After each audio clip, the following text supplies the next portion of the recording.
Saudara, KPU akan melakukan evaluasi pasca debat Capres Minggu 7 Januari lalu. Salah satu yang dibahas soal protes tim ses paslon menghampiri langsung ke moderator debat. Ketua KPU Hashim Asyari menyebut segera melakukan evaluasi bersama tim pasangan calon nomor urut 1, 2, dan 3 pasca debat Minggu 7 Januari.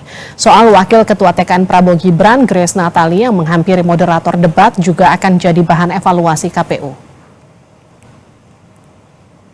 Itu nanti jadi bahan evaluasi ya, nanti pada rapat dievaluasi. Semuanya tim pasangan calon akan menyampaikan catatan, 1, 2, dan 3 menyampaikan catatan, dan kemudian ke depan baiknya gimana nanti akan kita bahas. Kalau saya sudah statement kan, masing-masing tim pasangan calon berdasarkan pengalaman debat pertama, kemudian disepakati masing-masing tim pasangan calon ada LO-nya.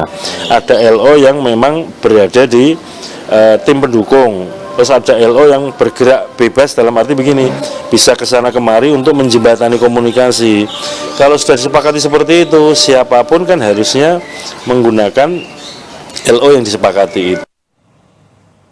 Politisi PSI Grace Natali menyebut aksinya bersama Isyana Bagus Oka menghampiri moderator debat untuk meminta klarifikasi moderator lantaran ada pendukung paslon tertentu yang dianggap mengganggu konsentrasi Capres saat debat.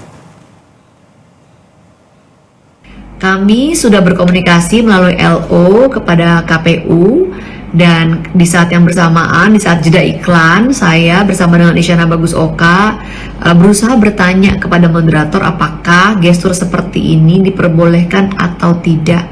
Dan kami juga membawa video sebagai alat bukti bahwa perbuatan tersebut dilakukan oleh para pendukung yang berada persis di belakang tempat duduk moderator.